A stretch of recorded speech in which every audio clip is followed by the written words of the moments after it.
Literatura sem frescura. Literatura e o quê? Sem frescura. Resenhas, opiniões, tretas literárias. Você está ouvindo Literatura sem frescura. Olá, esse é o Literatura Sem Frescura, o podcast que fala de livros de um jeito que você nunca ouviu e agora nunca viu. Oi, pessoa querida e trevosa que nos ouve ou nos vê pelo YouTube, tudo bem com vocês? Eu sou a Luísa, do Instagram e do TikTok Amarela Literária, falo de Florianópolis, Santa Catarina, e hoje vamos falar com uma escritora independente que é criadora de personagens marcantes, uma escrita fluida e uma incursão no mundo do terror, com cenários aterrorizantes e uma variedade de livros e contos com lançamentos surgindo a todo momento. Difícil de acompanhar, tá? Ellen Reis é autora do Boteco Editorial, série independente de terror e suspense. Ela é escritora de Belém, ama suspense, terror e thriller, e recentemente lançou Pelos Meus Olhos, que acompanha uma psicopata desde a infância até a vida adulta. Seus livros e contos exploram diversas facetas do terror, focando no protagonismo feminino e trazendo muito regionalismo. Por aqui, estamos muito ansiosos para descobrir o que a inspira ou a aterroriza sobre sua paixão, sobre os livros e, claro, mais sobre o Boteco Editorial. Então é com grande honra que a gente dá boas-vindas para você, Ellen, e muito obrigada por ter aceito nosso convite para vir aqui no nosso podcast. Eu que agradeço mais o convite de vocês. É um prazer estar aqui, poder falar um pouquinho, né, sobre as minhas histórias e um pouquinho sobre o Boteco também. Então, sintam-se à vontade aí para perguntar. O prazer é todo meu, com certeza. Ai, que legal. A gente tá cheio de perguntas aqui, difícil escolher os livros para falar mais, assim, que tem alguns que a gente trouxe sinopse, aí depois a gente foi colocando outras sinopses, tipo, se der tempo eu vou falar também, se der tempo eu vou falar também. Então, o papo promete. E também sobre boteca, claro. Então, mas para acompanhar a gente nesse bate-papo, tá aí a Thaís, minha parceira de podcast. Oi, Thaís. Olá! Olá, Ellen, mais uma vez, muito obrigada por aceitar nosso convite para participar aqui do nosso mês do horror no podcast. Eu sou a Thaís, tenho 33 anos, moro em Voturéu, porque não dá para chamar de Votuporanga, esse calor dos infernos, interior de São Paulo. Tenho um Instagram e TikTok, que é o @realidade literal. E estou aqui ansiosíssima também por esse bate-papo, que eu tenho certeza que vai ser incrível. Muito bem, me muito bem. Né? Eu não me apresentei porque vocês me apresentaram. Eu sou a Reis, pela Eu que me toquei, mas enfim. Bom, a gente vai descobrindo mais aos poucos. Aguente aí. Antes da gente começar oficialmente o bate-papo, então, uns recadinhos rápidos. Você nos encontra no Instagram e também no TikTok no @LitSemFrescura, @LTSemFrescura. Agora no mês do horror tá rolando no nosso TikTok os prints de leitura também, então a gente tá movimentando um pouco mais, se quiserem nos seguir por lá também. E as nossas gravações do podcast a gente faz em live toda terça-feira às 20h30 da noite, então quem vem ao vivo pode deixar suas perguntas, comentar, acompanhar junto. E se você gosta do nosso trabalho, pode nos apoiar em apoia.se/literatura sem frescura. Com um mínimo de R$10, você já nos ajuda muito a continuar trazendo coisas diferentes para o podcast, fazendo sorteios, enfim, essa coisa toda. Então, sem mais enrolação, dados recados, Ellie, a gente, sempre que chama autores aqui, a gente sempre quer saber primeiro como que é o lado leitor da pessoa. Então, você pode nos contar mais sobre suas inspirações, quais escritores fizeram ou ainda fazem parte assim, do seu know-how, do que você gosta, falar mais sobre a Ellen leitora? Posso sim. A Ellen leitora, eu vou resumir no que o meu marido diz, que da minha estante pinga sangue. Então, assim, eu sou uma leitora compulsiva e sou colecionadora, né, de livros. Eu tenho quase uma mini biblioteca particular, porque eu não consigo me desfazer dos livros físicos. Tem um pouco mais de 1.000, tem 1.000 e poucos, 1.000 e pouquinho, aí 1.100 e alguma coisa, não tenho certeza. Mas a grandíssima maioria é terror, suspense, thriller, né, policial, que eu realmente amo, adoro. Tenho meus autores favoritos, King, que até pelos meus olhos, né, tem uma frase, né, de um dos livros do King, Gosto muito, porém, ele não é uma referência para mim exatamente de escrita, mas ele é, assim, como leitora. Mas eu gosto muito da Val McDermid, alguns autores que não são tão conhecidos, Paul Sussman, mas que eu acho maravilhosos. Eu já li muito Nora Roberts, eu tenho muitos livros da Dark Side, eu gosto muito, mas o interessante é que eu não gosto muito de livro de true crime, não é a minha vibe de leitura preferida. Eu até li uns 2 por conta pelos meus olhos, né? Quando eu decidi que não ia ser só um conto, ia ser um livro, então eu achei que eu precisava ler um pouquinho mais de true crime mesmo para poder construir a personagem, mas não é, eu gosto mesmo de ficção, eu prefiro essa daí. De ficção, eu li o Menina Mar, né? Coincidentemente, eu li o Menina Mar, eu já tinha começado a escrever pelos meus olhos. Então, quando eu comecei a ler, aí eu, não, dá certo, acho que vai dar certo sim. Foi quando eu me convenci a publicar, que eu digo, não, acho que vai dar certo, acho que vai dar certo. Então tem uma variedade grande, mas os que eu mais tenho de livros são Harlan Coben, quer dizer, eu estou olhando aqui para a estante, olhando aqui. Anne Rice, tem muito livro da Anne Rice, a Tess Jeitzen, eu gosto muito também de como ela escreve, e alguns escritores nacionais também. Eu tenho alguns livros, eu lia muito, eu parei, já faz um tempo que eu parei um pouco mais, assim, porque eu fui descobrindo outros autores também nacionais, mas eu me encantei com o terror nacional, com o André Bianco, com o Sete, tem todo aquele... Bento é um dos meus preferidos, né? Então, aquele início todo, assim, que hoje tem um outro ritmo, né? Na verdade, até a própria escrita dos livros agora tem um outro ritmo do que era anteriormente. Mas eu adoro, assim, adoro, gosto muito, li muito. Marcos de Brito também foi outro que quando eu semana passada. Eu vi. Eu tava vendo ele, César Bravo. Eu tô devendo ainda umas 2 leituras do César Bravo, mas eu tenho todos os livros. Mas eu amo Ultra Carne. Para mim, ainda foi o primeiro que eu li e ainda é o ápice para mim, Ultra Carne. Então tem várias referências. Agora, para escrever, quem me deu assim, aquele grande empurrão para lançar o primeiro livro mesmo, que com edição física e tudo, que foi Deusas da Morte, foi o livro Teocracia Brasilis, do André Braga. E aí isso até depois expandiu para uma amizade, ali, né? Fora não, no Instagram, ainda ali, mas ali dentro do boteco, até chegar onde a gente está agora, que é no Boteco, não sou selo, né? O Boteco agora é uma editora, começando aí devagarzinho, mas é uma editora. Legal.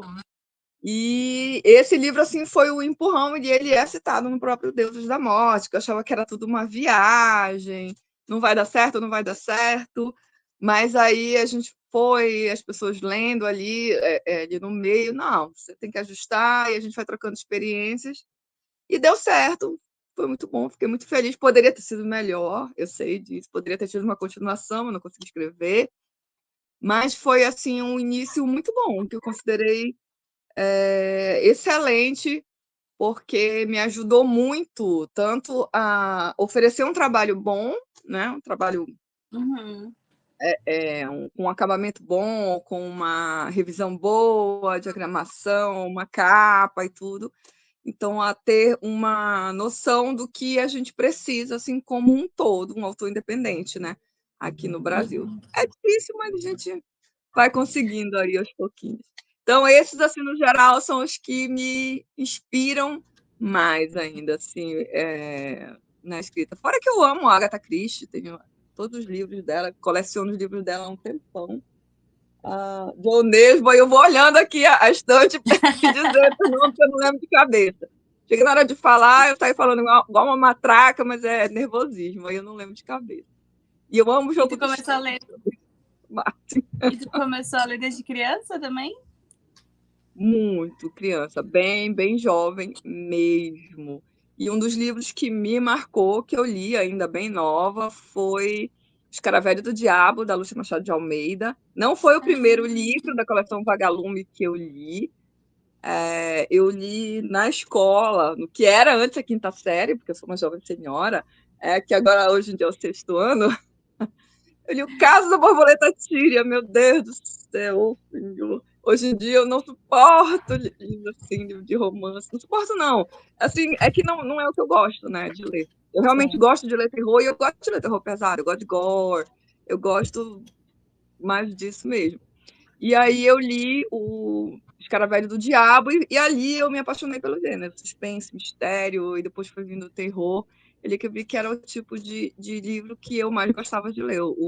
Nem sabia o que era gênero literário, nem nada disso. Aí, a partir daí eu fui atrás das Agatha Christie, ia em banca e tudo, mas li de tudo um pouco. Eu fui uma criança muito curiosa mesmo. Extremamente. Tanta gente começou com os Escaravelho do Diabo que não está escrito, né? Tem muita gente que fala, o primeiro livro nos primórdios do Escaravelho do Diabo. Porque é uma série assim, não foi só o Escaravelho do Diabo. Tinham outros livros mais ou menos, ali o Rápido do Garoto de Ouro, ali tudo que tinha disponível da série Vagalume na época eu li. Que o Escaravelho do Diabo, ele realmente era o que tinha mais ali o crime, né? Ali o mistério ali para resolver, tinha um plot ali no final, que a gente nem dizia que era plot, uma virada ali maravilhosa ali no final. Então, é um marco, com certeza é um marco para quem cresceu ali com poucas opções, que na época a gente tinha poucas opções, de literatura nacional, principalmente, né? Voltado ali para o público infanto-juvenil, porque apesar de ser um tema forte e tudo, ele é voltado, né, para o público infanto-juvenil. Então, ele é assim, e eu acho que para mim ele é atemporal ainda, pode continuar lendo tranquilo, que as pessoas vão continuar amando. Legal. Tô lembrando de eu fazendo a lista hoje, Luísa, dos livros para indicar, porque eu sou professora de português, né? Aí Olha veio que indicação de acervo para mim hoje. Aí eu assim, Edgar Allan Poe. A Menina Fantasma. Deixa eu pôr alguma coisa que não seja terror aqui, porque tá dando muito pra cara que eu sou tendenciosa.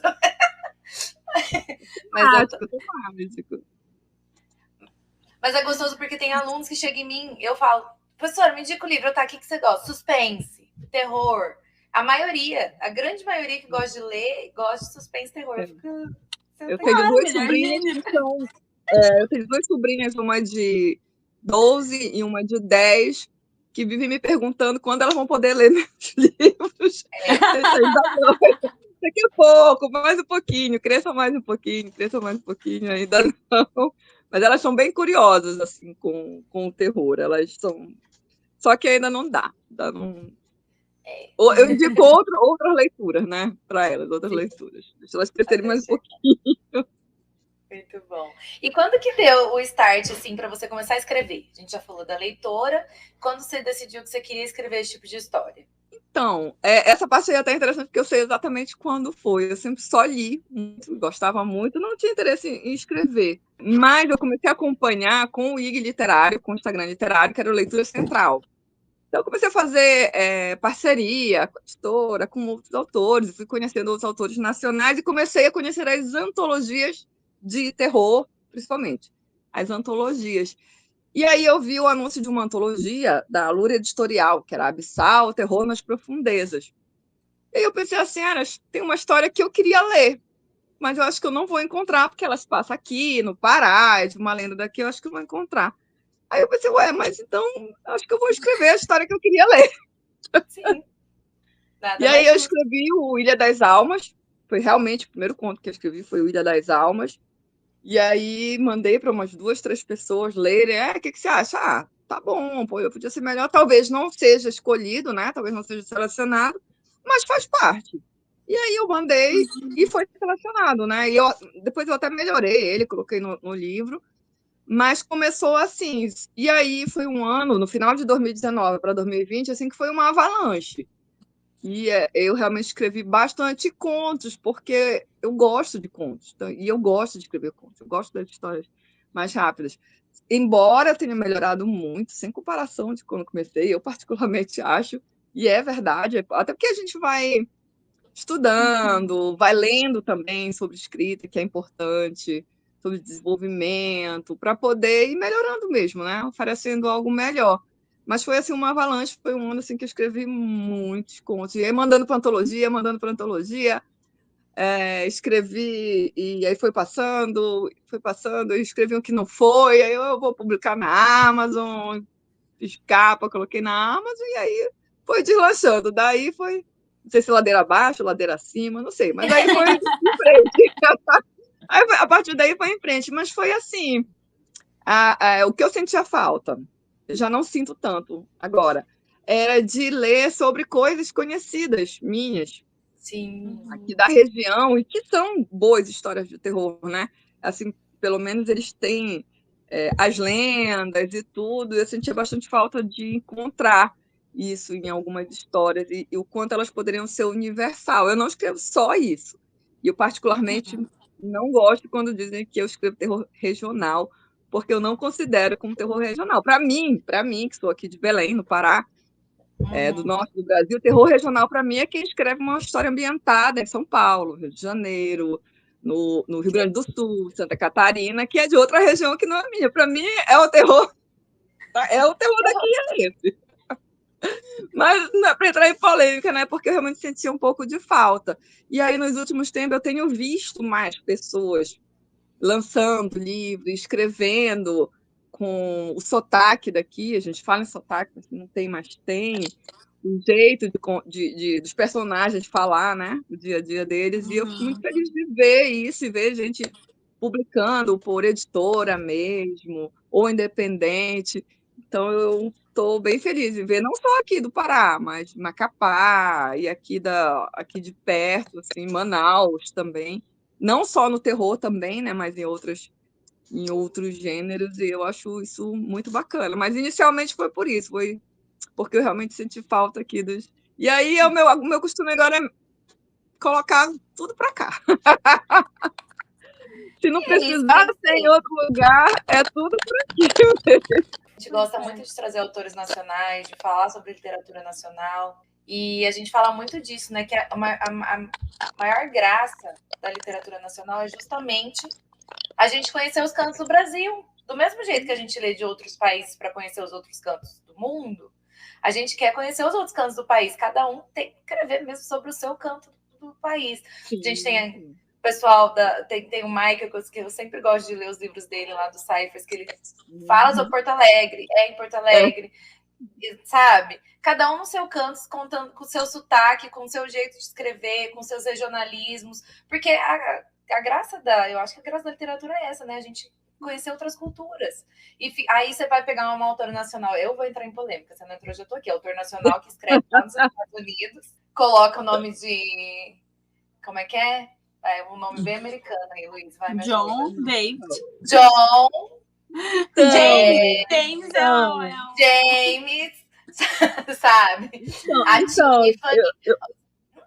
Eu vou fazer uma parte. Não, mas aí eu vou fazer uma parte.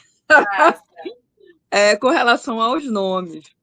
Com relação aos nomes, eu já cheguei a pensar sobre, assim, mais ou menos assim, dessa forma. Mas aí eu percebi até muito próximo de casa que a gente já tem, em todas as regiões do Brasil, uma americanização enorme dos nomes. O que muda é como eles são escritos. E o Michael, lá dos Cyphers, é um dos exemplos disso, porque o Michael dele é diferente, não é o Michael, né? Não é o Michael, é diferente, né? Então a gente já tem, então aí é um pouquinho mais complicado. Por exemplo, eu tenho um primo que o nome dele é Armstrong, por conta lá do astronauta. Ninguém acertava falar o nome dele, então ele é conhecido como Mitão até hoje. Mitão é bom. Mas então, de nome, eu já deixo passar ainda um pouco. Eu só estranho mais quando é ambientado, quer dizer, o nome da cidade. Junto os dois, né? Junto que a gente não sabe. Poxa vida. Não sabe exatamente onde é, sabe? Mas eu entendo, liberdade de expressão também, né? Um pouquinho de polêmica, eu entendo, mas é mais gostoso quando é regional, quando fala da própria terra, quando traz pra gente mais cultura. Sim, é uma fonte de cultura, com certeza. Exato. Qualquer gênero, né? A gente acaba absorvendo e aprendendo algumas coisas que a gente não sabia, não tinha acesso a lugares, costumes, Adoro ler sobre lendas aí de tudo que é lugar. Lendas, sejam elas de terror ou não. Eu acho super. Eu aprendi muito com Maria Degolada, a antologia do Boteco. Eu não conhecia uma lenda aí do Sul, não lembro exatamente da onde, mas tem todo um contexto. Tem todo um contexto do porquê esse nome, porque a locomotiva tem esse nome, o que foi que aconteceu. Foi bem bacana, foi bem interessante mesmo, bem legal conhecer tudo isso por conta de um livro, né? E o São João Macabro também, o último. Eu fiquei sabendo de algumas coisas, de algumas festas que são feitas na época junina que eu não tinha a mínima ideia, né? Que aconteciam, como a do conto do Marcelo, que é um negócio ali estranhíssimo, que eu esquecia de um nome, depois eu me lembro, mas que foram novidades, então eu achei muito, muito bacana mesmo. Eu acho que a gente tem a oportunidade de conhecer muito, né? Lendo assim, histórias passadas e ambientadas em diversos lugares. Eu acho super enriquecedor. Eu, particularmente, gosto muito. Sim, sim. Eu achei bem interessante. Foi, curiosamente, esse ano eu conheci ela só por online, uma amiga, colega, que a gente fez um curso de fotografia junto, ela é de Belém. E aí eu reconheci, assim, um pouco lendo teu livro, eu reconheci um pouco do sotaque dela e da maneira, assim, tipo, é bem diferente, tipo, até a cadência, do jeito que a pessoa fala, assim, e aí como eu tinha tido há pouco, né, esse contato com ela, e aí nossa, tipo, eu consegui reconhecer bem, e até, assim, o som e tal da voz, né, porque tem essas particularidades, né, eu achei bem legal, assim, Pelos Meus Olhos, ser ambientado em Belém também, né, e, claro, ela viaja e tal, mas não deixa de falar sobre a terra, e ainda quando ela volta, ela faz aqueles comentários sempre Bárbara, né? Nível Bárbara, assim, os comentários sobre a cidade, né? E aí, que legal, assim, essa experiência. Eu tava procurando aqui o nome da festividade. O Marcelo tá aí, que ele é de Florianópolis, é Bernunça. Eu peguei aqui o livro, o conto dele aqui, que é o Arreda do Caminho. Eu não tinha a mínima ideia de que a Bernunça existia, de como era. Eu achei assim, sensacional. Eu adorei o conto também, mas eu amei também conhecer, né, a história. Aliás, o meu próprio conto, o título dele é uma, não diria brincadeira aqui que a gente fala, que quando vai cair uma chuvada, para aqui é muito quente, é muito bem calorento, quente o tempo todo. E quando cai chuva, cai aquela tempestade, assim. E o pessoal costuma dizer, quando a chuva está vindo, né? Diz assim, calma, Pedroca, é São Pedro. Para não chover demais, para a cidade não alagar. Calma, Pedroca.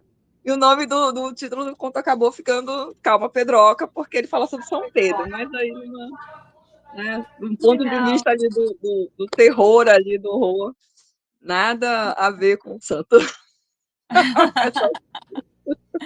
Que bacana. A Bernunça, eu já ouvi falar, porque eu moro em Floripa, mas não sou natural daqui, né? Eu sou do Rio Grande do Sul. Mas aí, quando eu vim aqui, eu já estava no Limiar. Eu não convivi muito nas festas que tem o boi... É boi de mamão? Aquela vai errar tudo isso, né? Boi de mamão. É isso mesmo. Do boi de mamão. E aí... Mas esses dias, Natal passado, pela primeira vez com a minha sobrinha, que daí é manezinha, né? E aí, pela primeira vez, eu escutei toda a história do boi de mamão, assim, eles estavam se apresentando, e aí eu achei muito bom, assim, achei fantástico. Deu, nossa, às vezes a gente, sei lá, né, não presta atenção e não vê todas as particularidades, tipo, daí é toda uma história, uma apresentação, e as crianças amam, né? Bem legal mesmo. Muito bom. E aí, uma perguntinha. Eu imagino que a resposta seja sim, né? Mas para a gente fingir que vamos seguir nosso roteiro que fizemos, o suspense, thriller, terror, sempre foram os seus gêneros de escrita ou tu já se arriscou em alguns outros, assim? Eu já me arrisquei. Nem tem um que eu nunca falo, raramente, só quando perguntam. Eu tenho um conto, que é um romancezinho juvenil, que é... esqueci o nome, como é o nome? Estou perguntando aqui para o marido aqui do lado. Um Verão Inesquecível. Verão Inesquecível. Ela também fez parte de uma antologia. Foi um desafio. E aí eu escrevi. E eu tenho duas histórias com cunho mais dramático, né, político, que foram... Uma foi publicada pelo Vira-Lata Editorial, que se passa na época da cabanagem, e a outra vai ser publicada agora na próxima publicação, no próximo livro do Vira-Lata Editorial, que é sobre abusos. Então, ela tem um cunho mais dramático, mais de denúncia, né? Ele é um pouquinho diferente. É um pouco mais próximo de Renascida, que é uma história de abuso, baseada numa história real, é um terror real. Algumas pessoas dizem que é um terror real, mas é meio que um drama. E eu tenho um conto infantil, uma fábula infantil, que eu fiz em homenagem aos meus sobrinhos, que não podem ler as outras, que foi publicada na última antologia Floresta Encantada, da Lura, que é a Princesa Heloísa e a Coroa da Amizade. É tão bonitinha. Nossa, seu lado fofo. Amei o nome. Mas não é a minha vibe. É bem difícil deixar de lado assim a parte de terror, de horror, de suspense. Dá logo vontade de pegar lá o verão lá inesquecível e matar logo os personagens. Não, tô brincando. E virar Mas realmente inesquecível. É inesquecível. Eu acho que eu teria muita dificuldade de escrever um livro longo, um romance em termos de tamanho, né? Um livro mais curto, talvez. Mas não é a minha zona de conforto. Só num desafio mesmo. Talvez eu escrevesse num desafio. É meio que natural a história saindo já com esse viés de suspense, de terror, de horror. E nem é muito pesado. Eu, pelo menos, eu não considero que seja. É mais para a pessoa se distrair.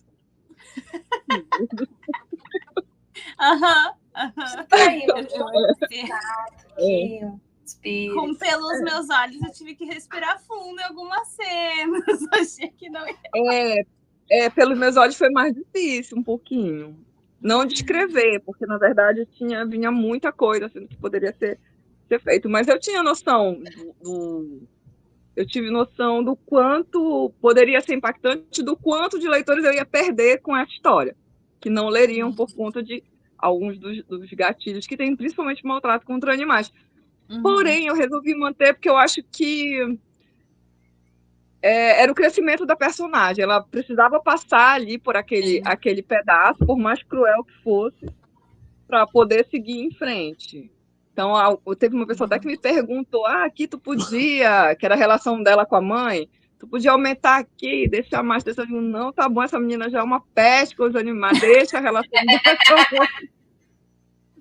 Melhor Sim, não, realmente porque... esse crescente, né, a gente acompanha. Né, então, como eu queria deixar ela o mais incrível possível, eu acho que ali, como ela estava em crescimento, acho que oscilava muito, né? A confiança e o desejo ali de fazer aquelas coisas. Em algumas ela tinha receio, porque ela tinha receio de ser pega.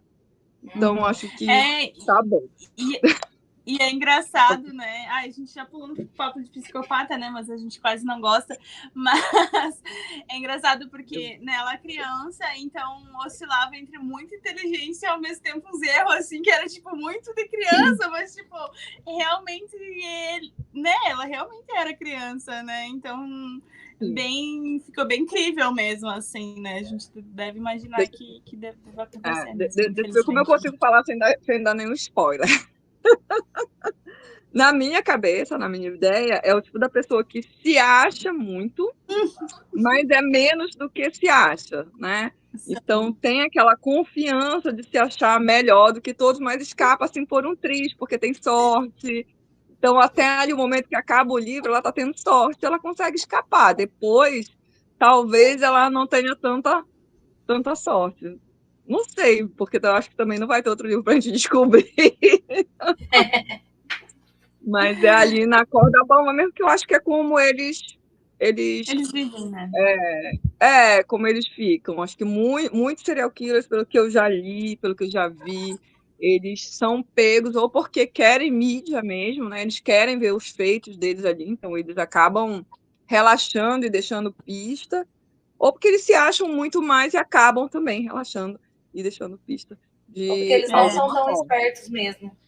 Ou eles A são Bárbara deixa mais momento. É porque ela tem sorte por conta de outras coisas lá no livro de não ser pega. Mas ela só não foi pega mesmo porque ela tem umas costas quentes de uma outra forma. Eu, como uma enciclopédia de serial killer, sei que tem alguns que realmente foi desse jeito, ficaram anos sem ser pego, porque é burro. Não, tem algumas histórias que a gente, eu não acredito. O BTK é o pior de todos. Ele ficou 30 anos sem ser pego. Foi pego por um disquete. Ele era muito burro.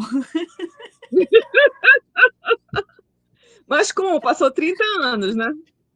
Passou 30 anos, mas tipo, foi sorte. Né? Foi sorte. Também, sim. Sim. Então eu queria que tivesse assim um equilíbrio aí entre isso tudo, para não ser muito fácil, mas para não ficar parecendo tão impossível. Tem gente que não gostou, não. Tem gente que achou que teve sorte demais, assim, que não concordou, mas tudo bem, faz parte. Manda ler Menina Má, manda ler. Depois. Tá achando que o meu é forte? Vamos pegar umas histórias reais aqui de crianças psicopatas. Espera, não precisa nem mandar ler. Vamos pegar umas histórias reais. Tem. Eu fiz umas pesquisas para saber, por conta da idade, tudo, até para ter uma ideia, para não ficar muito fora assim, da realidade. Nossa, tem criança até mais nova do que quando ela começa. Assim, tem uns casos ali bem bizarros mesmo. Assim, bem bizarros mesmo. Mas é isso. Vamos. Olha, eu já vou enrolando uma pergunta na outra, então vocês não reparem. Vai assim mesmo. Já vou puxando outro assunto que não era da pergunta. Não, a gente já vai falar mais também sobre esse livro. A gente está com a sinopse dele aqui. Mas antes, a gente quer saber um pouco sobre o Boteco. Como é que foi a criação do Boteco Editorial? Como que isso surgiu? Como que veio esse encontro? De onde veio a ideia? Enfim, conta pra gente. O Boteco surgiu como Botequim Books, um grupo de WhatsApp de leitores de terror que estavam lendo uma antologia de terror e que iam ler outros livros de terror. Então, ali era aquele grupo do diário que era indicação, era piada, aquelas piadas assim, né? Amo. Né? O humor negro e tudo. E alguém surgiu com a ideia de, tem vários escritores aqui, bora escrever uma antologia juntos? Né? Quem não escreve, organiza, ajuda a organizar, e os outros escrevem. Aí, bora. Aí juntou lá, tinha 13, eu acho, e fizemos o Boteco Maldito. Então, como a gente estava fazendo ali, sem ter experiência em organizar a antologia, acho que nenhum dos autores que estavam lá, quer dizer, eles participaram tinham 4 que tinham participado de uma outra, mas não como organização. Então, a gente foi decidindo tudo junto. Qual é o tema? Vai ter personagem assim, vai ter personagem assado, pode repetir, pode falar do outro, pode não sei o quê. Então, qual é o nome da cidade? Qual é o nome do personagem principal? Quem é que interliga? Bora interligar. Aí surgiu o Perpétuo, o Bar do Perpétuo e Santa Cruz dos Murmúrios, que foi a primeira antologia do Boteco Maldito. E aí foi muito legal, muito bacana mesmo, porque ficou muito bom, sobre vários aspectos, qualidade dos textos, diagramação, o livro em si ficou muito bom. E aí a gente manteve e resolveu adotar como um selo, né? Quando tudo era mato, né, Marcelo? O Marcelo estava lá o tempo todo com a gente. Marcelo, que escreve como Clarice, né? Então, quando vocês verem lá Clarice, é Marcelo. Marcelo é Clarice. São todos a mesma entidade, a mesma pessoa. E no outro ano, nós guardamos os royalties que a gente recebeu do Boteco Maldito, tanto na Amazon como na Wiclap, que a gente fez o livro físico, e investimos no novo livro para o outro ano, que foi o Maria Degolada, mais ou menos igual. Só que, como todo grupo, teve briga, teve discussão, teve gente que bateu com outro, aí uns saíram, uma outra pessoa entrou, e saiu Maria Degolada. Já não exatamente com as mesmas pessoas, quase as mesmas, mas saiu Maria Degolada, que não era para ser exatamente ligada ao boteco, que era para se sair do Perpétuo. Mas Perpétuo era muito teimoso, é muito teimoso. E continuou por aí andando, apareceu em alguns contos, alguns pouquinhos, e a gente fez a mesma coisa, guardou os royalties que a gente recebeu para investir no outro livro, para pagar capa, revisão. Diagramação a gente mesmo faz, era o Mauro que fez nas 2 primeiras, depois a gente passou a estudar também isso para fazer, o André Braga, principalmente, tanto para os nossos próprios lançamentos quanto para o do Boteco, né? Então nós fomos fazer curso, fomos baixar programa para fazer diagramação para e-book, para físico, que ficasse legal, que ficasse bom, que ficasse com um padrão de qualidade muito bom. E aí veio o terceiro ano, 2020, 21, 22, 23, que foi a Biblioteca das Almas Roubadas. Essa capa, esse livro, a eu não capa sei é como incrível. mas a Biblioteca das Almas Roubadas, a gente decidiu que ia fechar o universo de Santa Cruz dos Murmúrios. Então, passou a ser uma trilogia e ficou sendo o volume 3, e que fecha ali as histórias. Então, eu fiquei incumbida de escrever um conto inicial, de abertura, quase que como um prólogo, mas era um conto inicial contando a história da biblioteca, como a biblioteca surgiu, e introduzindo a personagem principal, que é a Esperança, a bibliotecária, e os outros contos eram em volta, então eles tinham que acontecer primordialmente dentro da biblioteca. E aí a nossa surpresa, aí mesma coisa a organização, teve gente que brigou, teve gente que não quis, teve gente que saiu. Normal, pessoas. Normal. E aí, para nossa surpresa, quando o pessoal começou a mandar os contos prontos, né, todo mundo lê, e uma das autoras, eu vou dar um spoiler se eu falar. Bom, ela deu um fim para a Esperança, assim, ela fez um final pro livro, ali, para a personagem. A gente já entendeu o que aconteceu com a Esperança. Não exatamente, mas não foi exatamente isso, não, porque a biblioteca era assombrada, tem que ler exatamente para saber. Mas foi bem curioso, porque fechou um ciclo, né? Fechou um ciclo ali de início e de final da Esperança, e da gata, que é a gata de estimação dela, ali na biblioteca. Então ficou muito bacana, ficou bem legal. Aí nós começamos a fazer alguns ajustes. Já tínhamos trocado de botequim para boteco, foi entre essas 2 antologias, entre o Maria Degolada e o Biblioteca, por conta das brigas, das desavenças, né, que tiveram. Então a gente preferiu trocar e recomeçar com um grupo novo, que não é o mesmo grupo que está exatamente agora, porque também a gente já teve mais 2 pessoas que saíram, mas por problemas pessoais. E a gente continuou, os outros continuaram, e a gente começou a lançar os livros e contos como selo, né? Um selo de publicação independente. O Boteco com a logo, uma logo, tem o perfil lá, tudinho, a gente vai se revezando ali em tudo.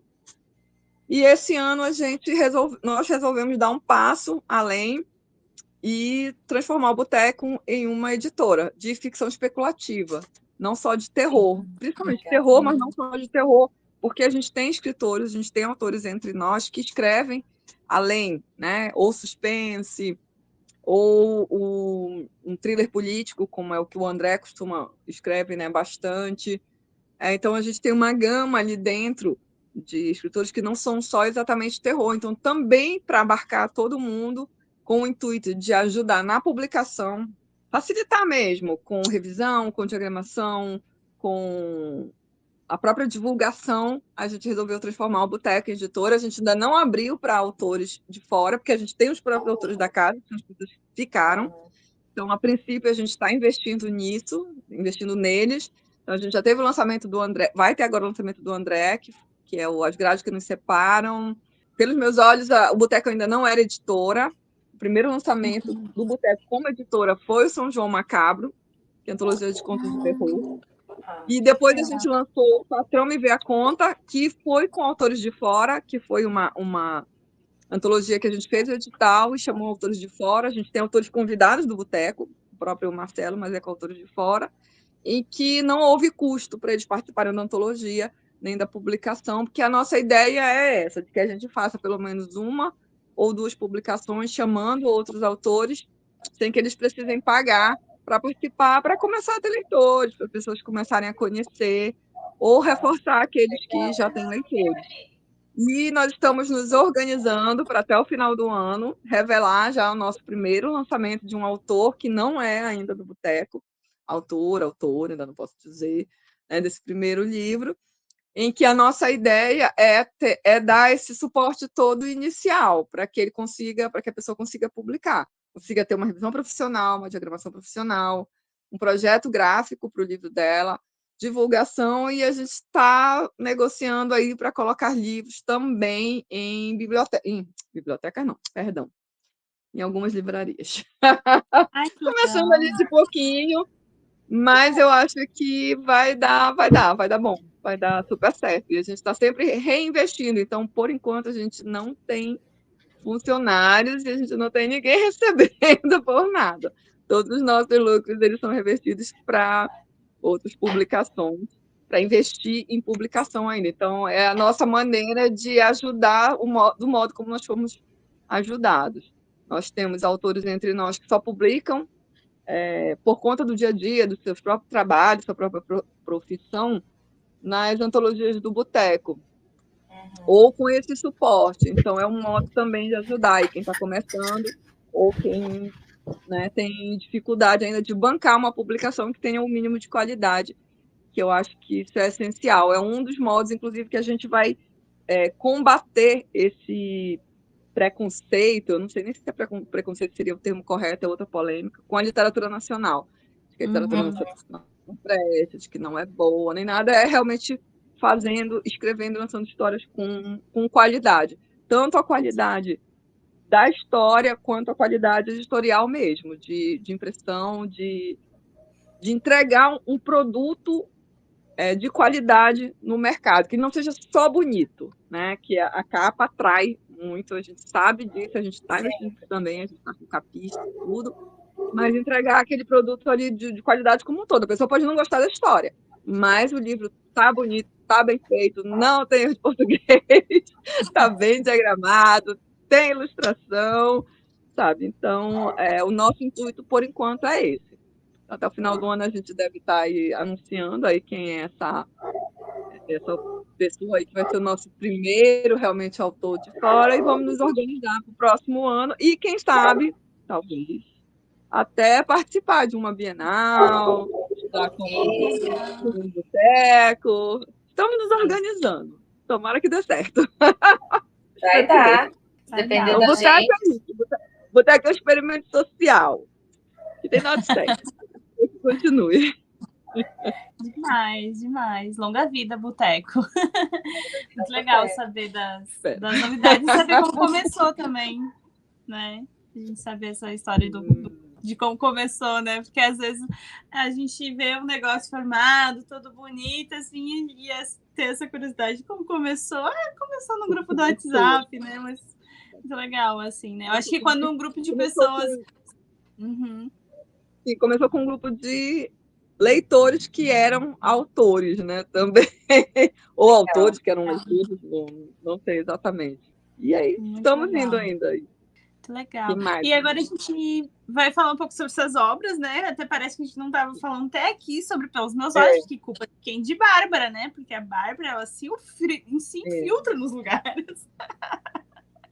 Olha, Bárbara. Eu li... A Bárbara é uma figura. Eu li foi entre finalzinho de setembro e 1º de outubro que eu li. E amei, né? Favoritei o livro, assim, do começo ao fim. Achei interessantíssimo. Então, vamos... O bagulho é doido. Escrevi eu e meus resumos sobre os livros. O bagulho é doido. Vamos ler a sinopse, e daí depois, se você quiser nos contar um pouco mais de como começou essa história. Então, sinopse de Pelos Meus Olhos, que é um romance, né, da Ellie. Em uma espiral crescente de maldade, o leitor vai acompanhar pelos próprios olhos de Bárbara a trajetória de uma criança de 8 anos a uma jovem de 23, que esconde por trás da aparência angelical uma psicopata sádica, fria e calculista. de uma criança precoce, com inteligência acima da média e capaz das maiores atrocidades para satisfazer sua curiosidade cruel, a uma juventude sem limites para expandir o seu desejo de morte, até uma surpresa do destino, como a descoberta que pode mudar o rumo da sua vida. Boa sinopse, é tudo isso mesmo, gente. Já quero fazer sinopse. A parte mais difícil é que é fazer a sinopse do livro. Como é que você resume, né? Como é que eu resumo uma história toda em poucas palavras? Com sorte, eu tive o apoio pessoal do Boteco para poder ajudar também. Ficou incrível, Mas eu amo essa sinopse. Não, eu não tenho muita dificuldade, eu confesso, para fazer sinopse, mas né, essa em particular foi bem difícil para não dar, nem dar spoiler, sei lá, não sei. Essa eu tive bastante dificuldade. Essa história, pelos meus olhos, ela começou com E Agora Verônica, que é um conto que eu escrevi em um desafio do curso da Cláudia Leme, do Bold. Eu não completei porque eu fiquei com preguiça de acabar as aulas, mas a gente tinha que escrever uma história que acabasse com uma pergunta. E como tinha também um edital aberto sobre histórias que envolvessem táxi, mas era uma antologia de terror, aí eu misturei tudo e escrevi o E Agora Verônica, que é um conto sobre a perspectiva da Verônica, não é a Bárbara. Só que a Bárbara aparecia lá no conto só numa partezinha. No livro, aí ela conta o ponto de vista dela, mas a história inicial era a história da Verônica, como a Verônica foi parar nas mãos da Bárbara. E aí o conto foi para antologia, não foi aceito, ele foi aceito numa outra antologia de serial killer, eu perdi a data, não vi o e-mail no spam, enfim, joguei na Amazon. E aí, quando surgiu uma outra antologia, eu escrevia Movida Antologia. Eu via os editais e escrevia. E era em um cruzeiro. E aí eu escrevi um outro conto chamado Cruzeiro dos Sonhos, MS Dreams, que é o miolo ali da história da Bárbara. Eu posso te dizer que tu me instaurou um trauma de viagem de cruzeiro. Então, não, imagina. É só não ter uma Bárbara no cruzeiro. Enfim. E aí ficaram 2 contos e eu queria escrever um conto de São João. E eu já tinha o título do conto. Eu escrevo muito assim, com o título primeiro e depois. Eu não sei mais quem escreve assim, mas eu escrevo. Eu estou aqui coisando aqui, só ajeitando que eu bati aqui sem querer. E era A Lua Me Traiu, porque eu ficava ouvindo direto, não lembro nem aonde, a música do Calypso. Era a Joelma cantando A Lua Me Traiu, A Lua Me Traiu. Ela disse, eu vou escrever um conto chamado A Lua Me Traiu, só que vai ser de terror, vai ter um... Aí vou colocar a Bárbara no meio. E escrevi a parte final do livro, quando ela volta para Belém. E deixei, só que aí não gostei, deixei, ficou para lá. Aí depois parei, escrevi 2 páginas, que era o início ali do capítulo de 2011, quando acontece o acidente com a mãe dela. Aí fiquei, meu Deus, essa personagem quer que escreva a história dela, será? Desde criança até adulta. Fiquei com aquilo na cabeça e disse, vai ser isso. Então, só que aí eu tive que passar pela Verônica, porque faz parte ali da linha temporal dela, e eu decidi tirar o Cruzeiro dos Sonhos, porque ele era muito... A história dela, só que eu dei uma adaptada, ele era um pouquinho diferente. E coloquei, e aí ficou livre. E fiquei ainda um tempo pensando se valia a pena. Eu acho que não. Acho melhor tirar essa primeira parte, criança, falar de criança, e tem animal, tem violência, melhor não. Melhor deixar só o final, fica, não fica, primeira pessoa, terceira pessoa, começa assim, começava de outra forma, aí não me decidia. Aí mandei para o André, Daniel e a Tássia Librelato, que me ajuda muito, ela faz a preparação, faz uma leitura crítica assim, sensacional. E ela ficava, não, deixa de preguiça, ajeita isso aqui, olha, isso aqui tu escreveu antes, pode melhorar, põe a descrição aqui, tu não precisa de escrever de novo lá, não sei aonde, coloca, e que olha, a última vez que eu vou escrever esse negócio. Não, vou escrever mais. E tinha assim até o título do arquivo era Última vez que escrevo esta merda.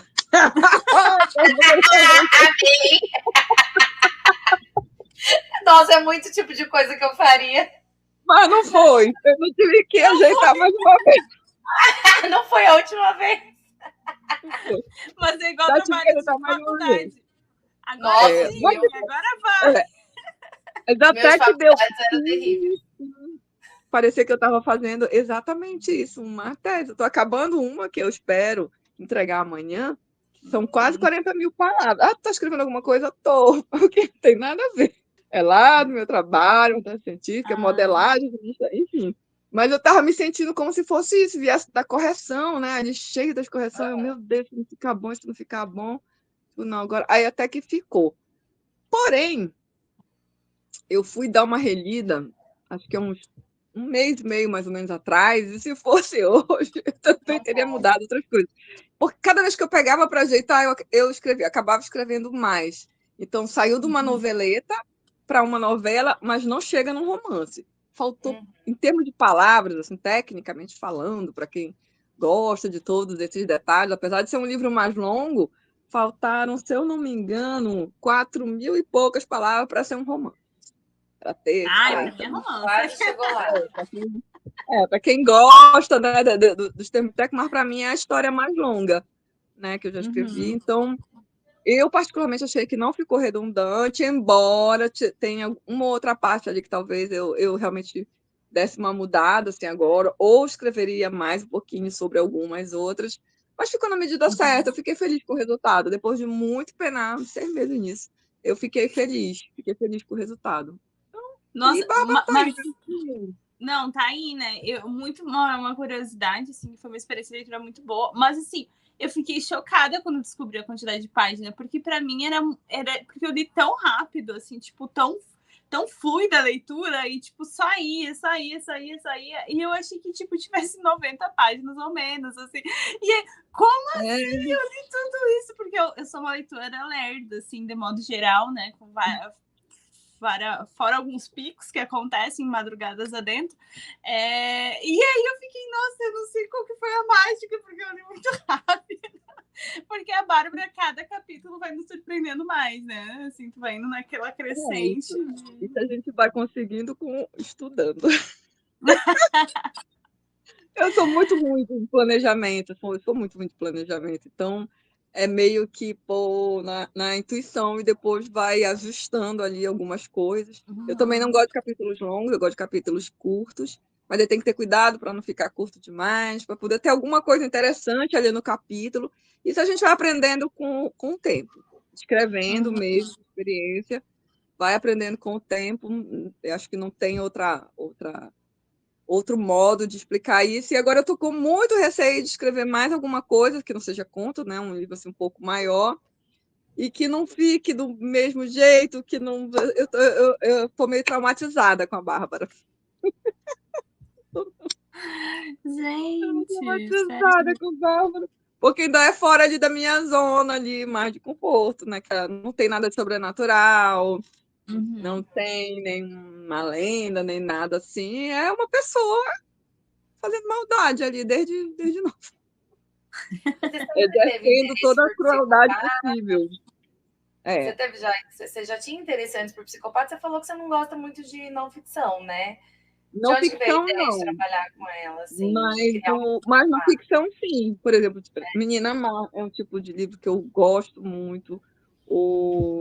Aquele das Vespas também, que também é um garotinho. Ah, é incrível! Fábrica de Vespas. Fábrica de Vespas, isso. Nossa, isso é muito bom. O outro do porquinho. Ai, o... Butcher Boy. Mas eu tenho. Eu tenho, eu fico olhando para livrar. A Garota da Casa ao Lado. Então, eu gosto muito. Eu gosto muito do estilo na ficção. Embora eu tenha, eu digo que eu não leio muito, mas eu tenho, sim. Eu já li Ted Bundy, Ed Gein, vários outros, assim. Mas eu prefiro os da ficção. Deixa essas histórias mais longe, assim, da realidade, é mais confortável. Enquanto a gente pensa que é só ficção. Mas vem a história, eu acho que, sei, ela veio não sei, a personagem apareceu ali, de contar a história dela, e eu achei que isso nem pudesse acontecer. Eu achava que pudesse acontecer, não. Nunca tinha acontecido comigo. Eu dizia assim, poxa, o pessoal fica dizendo, porque o personagem fulano cresceu mais do que o outro, ele quis aparecer, e eu tive que mudar o planejamento do meu livro. Aí eu acho que isso não vai acontecer comigo. Aconteceu. Não só aconteceu, como tem uma outra personagem que também está aí rodeando aí para aparecer de novo, que já apareceu pelos meus olhos, é de outra história, que é a Heloísa, a legista. Ela é de Escrito com Sangue, que foi o primeiro conto que eu publiquei mesmo, eu acabei não mandando para lugar nenhum. E ela aparece, e pelos meus olhos, ela tá, quando ela fala com a Bárbara, ela está se despedindo para ir para a história de Escrito com Sangue. Pois é. Easter egg. E talvez aí tenha uma continuidade. Isso é interessante porque eu leio de alguns outros autores, eu digo assim, mas o pessoal fica ali, se mantém ali naquele universo, digamos ali, mas não é proposital. O interessante é que não é proposital. É quase que uma extensão das ideias. Eu acredito que não seja proposital, não. Pelo menos no ponto em que eu estou, eu acredito que não seja. Mas eu gosto muito de visagem, que é assombração, né? Fantasma, que tem visagem. Adoro as histórias daqui. Amo esses casarões antigos daqui, cheio de história, cheio de visagem, cheio de tudo. Nossa, essa é uma das partes que eu mais gosto. Mas a que mais chamou a atenção foi a que não tem essa parte de sobrenatural. Foi diferente. De onde que veio essa ideia, então? Você falou de onde que veio mais ou menos a ideia, que a personagem surgiu, e de tratar sobre a infância dela até a vida adulta, de fazer esse romance de formação psicopata. Eu estava pesquisando para fazer um post de Dia das Crianças, só que voltado para o terror. Então, em vez de não só das obras, eu fui pesquisar as crianças. Aí li a história da Mary Bell, que é clássica. E eu já conhecia da Lizzie Borden, que eu tenho um livro que se chama As Mulheres Mais Perversas da História, que foi lançado antes do Lady Killers, da Dark Side, bem antes, por sinal, que é nessa vibe, o Lady Killers é na vibe das Mulheres Mais Perversas da História, porque o outro foi lançado primeiro. Então tem a história da Lizzie Borden, que era uma adolescente, teve a Mary Bell, e depois mais algumas outras que, inclusive, inspiraram filmes, teve filme e tudo. E eu digo, não, então é possível ali, porque ela tinha que surgir, eu tinha a história dela já adulta, dela voltando aqui para Belém, dela lá no Cruzeiro, dela voltando para Belém já adulta, depois dos 20, 23 anos. Mas como que surge uma pessoa dessas? Eu tinha curiosidade, né, como será que surge? Para chegar nesse ponto aqui, o que ela passou? Será que foi trauma? E tem algumas histórias reais que não tem trauma comprovado. Em algumas tem, de abuso, né, familiar e tudo, mas tem outras que não tem. Não tem. Então, assim... Aí eu fiquei o gatilho, né? Qual é o gatilho? Mas é engraçado que ela tem o... Tipo, não exatamente um gatilho emocional, né? Mas quando dá um start nela, assim, aquele gatilho, aquela cena... O start dela, né, é um absurdo, né? Quando ela, assim, a epifania dela é um negócio, assim, que a gente, nós, assim, acho que dizer pessoas normais não seria muito adequado, mas, enfim, quem não tem esse pensamento não teria. Pelo contrário, você olharia e tentaria ajudar, ou ficaria horrorizado, mas com medo, com tudo. E ela não, ela tem um start de um momento assim que é assim, absurdo. Mas é um absurdo que, infelizmente, até poderia acontecer. Espero que não aconteça, não espero que tenham bárbaras por aí, não. Deus eu acredito que tem. Eu acredito até que tenha, porque eu vou dizer uma coisa aqui para vocês. Esse start da personagem, a descrição do colégio, de freiras e tudo, eu estudei num colégio assim, mais ou menos ali naquela idade, e tinha uma criança que era bem malvada, assim, como ela não tinha porte, para machucar as outras crianças, ela se divertia Sim. vendo as que se machucavam, sabe? Ela não conseguia. Eu particularmente eu era uma criança muito danada e eu era de brigar, sabe? De fazer confusão. Eu era pequena, eu era bem pequenina, assim, para minha idade, para a série em que eu estudava. Eu acabei entrando 2 anos antes, assim, na escola. Então eu compensava ali o tamanho com essa, até um pouco eu parecia um menino. Eu parecia um menino. Então, onde tinha briga, algumas brigas e tudo, às vezes eu estava olhando e tinha uma criança que gostava de ver a briga, mas para ver as crianças que estavam apanhando, sofrendo, sendo agredidas, sabe? Então, o interesse dela era aquilo ali. Eu lembrei disso na hora que eu escrevi. E aí eu coloquei, não vou contar porque eu sei que isso acontece. Eu espero que esta criança em questão não tenha se tornado uma bárbara. Perdi o contato, graças a Deus. Não tenho a mínima ideia por onde ando, mas espero que não tenha se tornado. Mas tinha isso, tinha criança que gostava de bater, aquela criança agressiva, Sim. por vários motivos. Tinha umas que descontavam até nas outras. E, claro, que as que gostavam, as que apanhavam não gostavam. Mas tinha essa particular que gostava de ver ali a criança que apanhava sofrendo, sabe? E uma vez ela foi até confrontada, assim, empurrada, tá olhando, não tá ajudando, nem nada, mas era tudo criança, então não deu em nada. Mas essas informações todas juntas, assim, foi o que levou a sair pelos meus olhos e essa é uma misturada toda, inclusive é uma mistura de um monte de coisa. Deu certo, Adorando. deu certo. É uma mistura de um monte de coisa com o meu jeito corrido de contar a história. Eu acho um pouco corrido, mas enfim também. Foi interessante. Eu curti pra caramba. Bom, uma outra que sempre me chamou atenção foi o Poço. Eu não li ainda, então a gente vai fazer a sinopse e aí você conta mais sobre ela. Mas ele sempre me chamou a atenção o nome, a capa. Fiquei curiosa, assim, sobre ele. Então, 2007, a sinopse de O Poço. 2007, de férias escolares na pequena cidade de Viseu, no interior do Pará, os primos Lisa, Nani e Miguel decidem desafiar a lenda da criatura do poço, sem imaginar que essa não é apenas mais uma das histórias contadas para assustar crianças.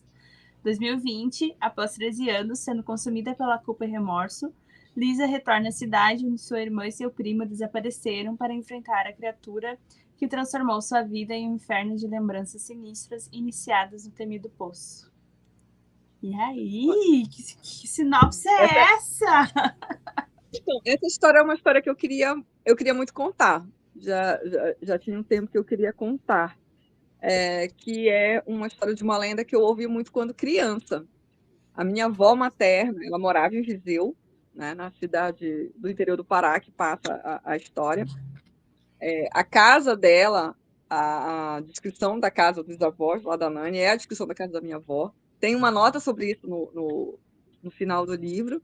E tinha um poço no final do quintal, e a gente ouvia as histórias, que a gente não podia ir no poço à noite, porque tinha uma mãe d'água do poço, tinha uma mulher do poço que ia levar as crianças, que as crianças sumiam, e a gente não podia ir, né? Nós não podíamos ir de jeito nenhum lá quando anoitecesse. Na verdade, era bem perigoso, porque era escorregadio, e a gente podia cair no poço, e se ninguém ouvisse, porque ele era bem no fundo da propriedade,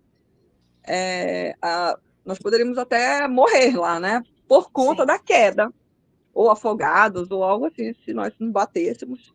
Não tinha nada sobrenatural. Era uma história bem comum, bem contada, que se conta muito no interior, em vários interiores. Nem é só aqui no Pará, mesmo que é para fazer as crianças terem medo. Só que aí eu resolvi, né, adaptar. O título, eu confesso para vocês que eu me arrependi depois.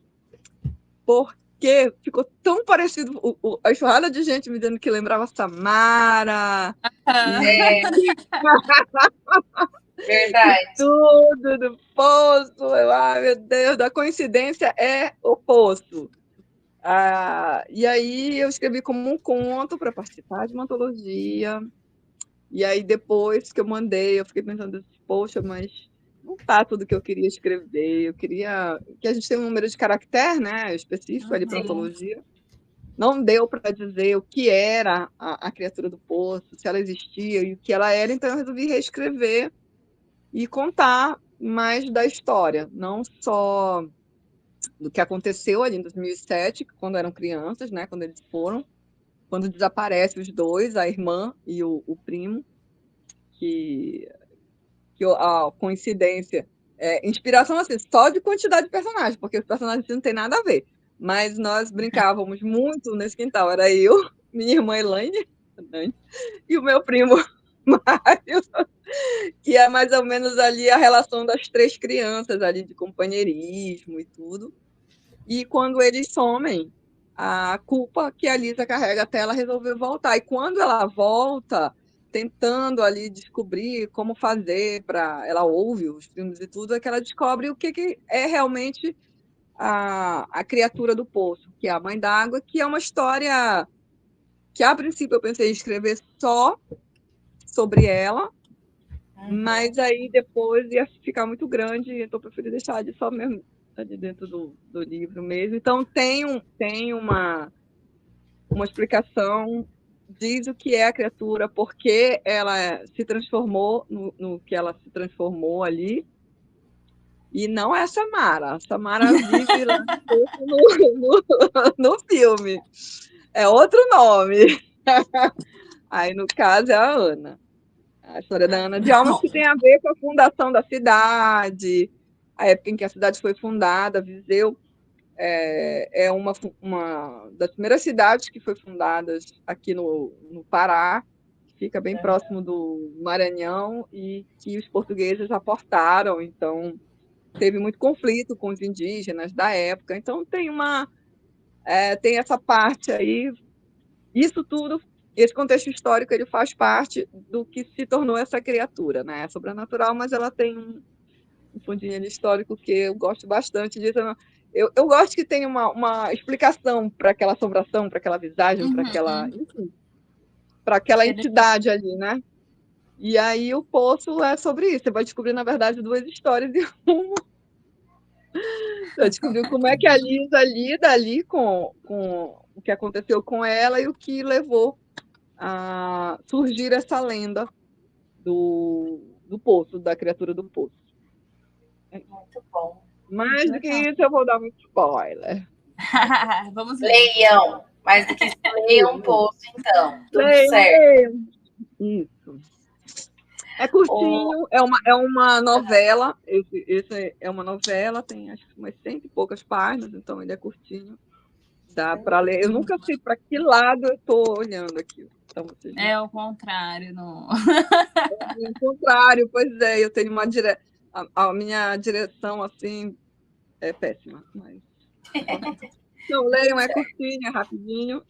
E quem lê pode vir conversar comigo, que eu adoro saber as percepções, mesmo que não gostem, porque aí a gente vai aprendendo. Com certeza a gente vai aprendendo. Melhor parte de ler autor nacional. Teve uma avaliação muito interessante. Eu não costumo ler avaliação, porque eu acho que é muito pessoal, de leitor. Sim. Eu falando como leitora, mas eu acho, por outro lado, eu acho interessante para saber o que as pessoas acham, né? O que a gente poderia melhorar. Teve uma pessoa que avaliou na Amazon com 1 estrela e disse que era o fundo do poço. Ele preferia, era um homem, foi o fundo do poço. Ele indicava outras histórias que não essa. Aí ele indicou outras histórias minhas na avaliação dele. Ele só não indicava o poço, mas ele indicou outras histórias. Eu achei o máximo da avaliação. Eu adorei. Só que aí, quando eu ia fazer um print para fazer um post sobre como avaliações negativas também podem ajudar a gente, né? Porque eu sei que tem autor que não gosta de avaliação negativa, é meio chato com isso. Só que aí não estava mais, a pessoa infelizmente apagou. Não sei se ela releu, gostou. Você arrependeu de postar? Eu achei muito. Foram as 2 melhores avaliações que eu li. Melhores assim, mais interessantes. Foi essa, que foi de 1 estrela, né? Fundo do Poço. E um outro que deu 2 estrelas para Escrito com Sangue, outras histórias, e colocou que era Escrito com Tédio e outras histórias. Também, porque tinha pessoas comentando na avaliação dele que iam ler para saber se era aquilo mesmo. Então, beleza, porque ele. Ótimo, fez propaganda. Fez propaganda. Achei interessante, ele não me disse por quê. Ele achou, Só né, falou que isso. era sério. Só falou isso, mas tá bom. Faz parte. Assim, pelo menos foi melhor do que a menina que me disse que não gostou de Pelos Meus Olhos, porque ela era vegana. Eu confesso que eu não entendi, porque eu quero deixar bem claro, gente, que a Bárbara, ela não mata os animais para comer. Ela não faz. E ela também não é canibal. Ela não comeu nenhum bicho durante o livro, então é sobre Não, isso, e nem pessoas, né? não Entendi, faz comeu. todo sentido. Não faz Ela até realmente sentido. gostou, mas ela não gostou dessa parte, então ela não recomenda. Ela leu até o final, ela até gostou, assim, depois, mas ela não recomenda por causa disso. Mas tá bom, não tem problema. Eu achei interessante só. Eu perguntei se eu podia citar o caso, né? Claro, sem dizer o nome dela, na verdade eu não digo, né, de ninguém. Ah, isso que podia, aí eu conto a história, porque eu acho inusitada. Eu acho uma história inusitada. Não gostei A de gente tem ser que se vegana. divertir um pouquinho. É sobre. Viu? Então, fazendo um resumo das suas obras, quais são os tipos de horrores que mais te interessam? Porque nas suas obras a gente encontra o quê? Horror sobrenatural, psicopata, fantasia sombria, que é o caso de Deuses da Morte. Então, você tem interesses específicos, preferências, ou depende de cada história? Aí depende de cada história. Eu até achava que eu tinha um interesse específico, que é o horror sobrenatural, né? Com as lendas e tudo. Mas aí eu mesmo fui fazer um balanço do que eu já tinha escrevido e vi que não é isso. Eu nem comecei a escrever exatamente com isso. Então, é mais ou menos assim, equilibrado o sobrenatural, esse mais social, mais, sei lá, mais normal, psicopatas e tudo. O que eu ainda não, eu já até comecei, mas eu parei, ainda não escrevi, é um policial mesmo, um thriller policial, investigação. Aí, ó. Então, é quase sempre do ponto de vista do assassino, do psicopata e tudo. Do outro ponto de vista, não, mas talvez eu escreva, mas eu gosto muito de lenda, ou de trazer uma lenda de fora e adaptar para cá. Como tem os Gatos do Natal, que eu acho que eu vou fazer um livro só, são 3 contos. Era para ser só um, ficaram 3. Mas é um pouco de tudo. Eu acho que é muito, muito da época também. Assim. Não tenho certeza. Não sei responder essa pergunta. Deu para entender. É que a gente também, analisando suas obras, qual que é trazer para cá, né? Para comentar mais detalhadamente. Eu fiquei, nossa, mas ela escreve de tudo. Pois é. Ficou difícil. Mas eu gosto muito do terror sobrenatural. Muito preferido. Ainda que esse sobrenatural tenha início com algo bem real. Eu gosto mais ainda. Mas aí ele vai pro sobrenatural, sabe? Pessoa que tá pagando, paga seus karma lá, pronto, aí depois leva o farelo, né? Como a gente diz aqui. Mais ou menos por aí. Olha, eu acho que vou pedir licença, não sei se temos muito tempo, mas falar sobre Deuses da Morte, porque eu não conhecia essa sinopse ainda. E aí eu fui ler assim, eu quero ler para hoje esse livro. Não, mas dá para falar rapidinho sobre ele, Não sei onde tá por aqui atrás. Tá. Deuses da Morte começou com os contos para uma antologia, que eu escrevi 2, que era sobre deuses. A Era dos Deuses, a Era dos Mitos, né? Que era para escrever sobre deuses. Só que eu realmente, 90% dos meus personagens protagonistas são mulheres, principalmente quando elas que detêm, né, o poder e tudo. Então eu escrevi 2 sobre 2 deusas, que é a Eris, que é a deusa da discórdia, né? Ela tem tanto no panteão grego quanto no romano. E um que eu estava numa leitura coletiva de deuses nórdicos, do Gaiman, e resolvi escrever a minha versão do Ragnarok. Adorei. Mas calma, né? Claro, né? Minha versão assim, né? Do ponto de vista de quem que é com a Hela, né? Hel, a filha do Loki e tudo. Então, na minha versão, é ela ali que conduz ali, faz um fio condutor todo ali para que aconteça um Ragnarok ali.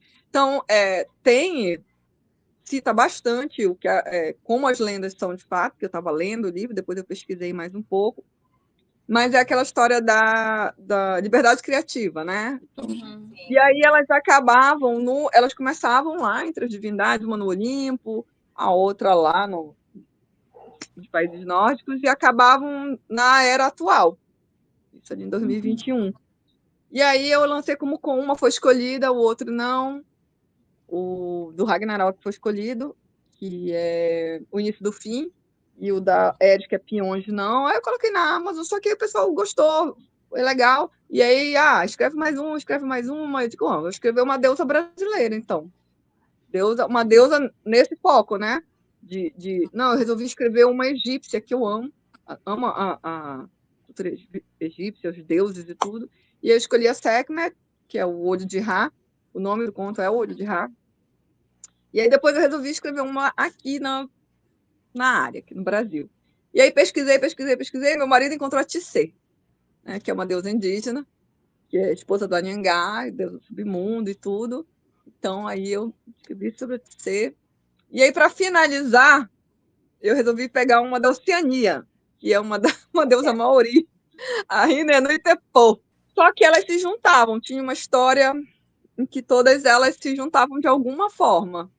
E aí eu fiquei com medo, com receio de publicar. Não, vou publicar como conto, porque isso não vai dar certo. Da minha cabeça dava, mas eu achava que não dava.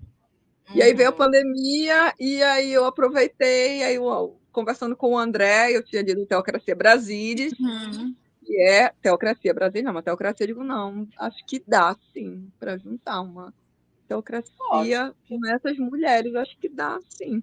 Aí costurei lá e tudo, para ficar mais ou menos tudo junto, com o início lá com elas todas juntas, e o final, eu digo, vai assim mesmo, o que tiver que ser, será.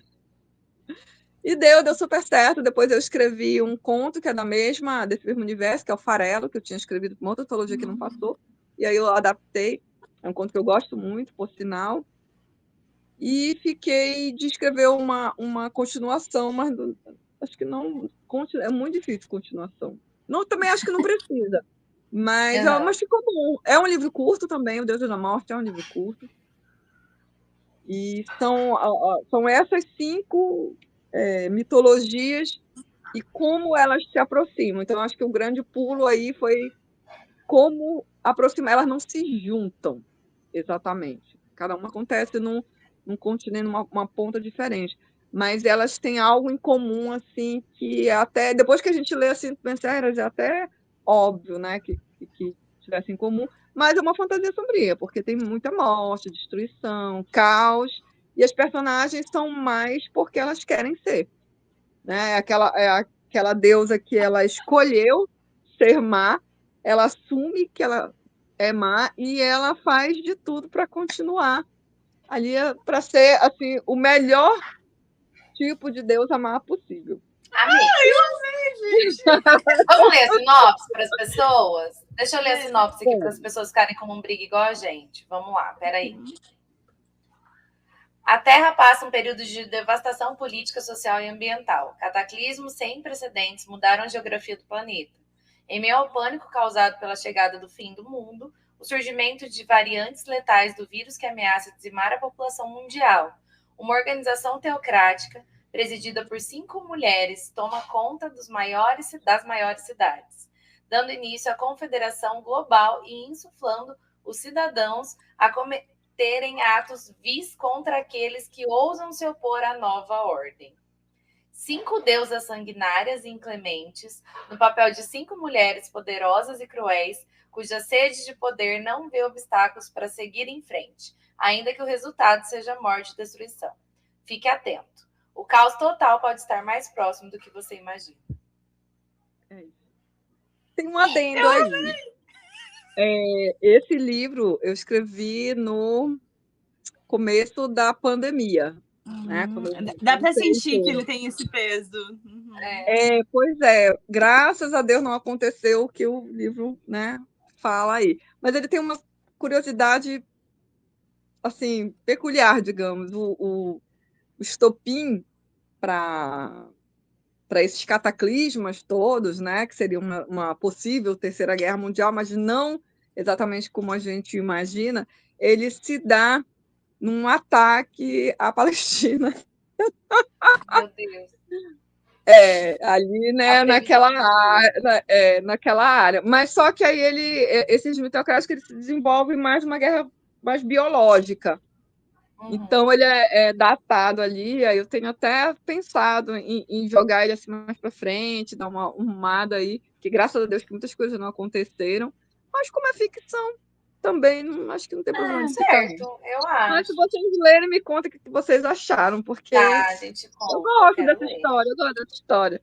Eu fiquei com bastante medo de publicar ela, mas eu gosto dela. Eu acho que ela ficou bem, bem interessante. Eu amei essa sinopse, assim, é uma que deixa você interessado, né? Agora tu contou esses mais de começar a ler. Muito bom mesmo.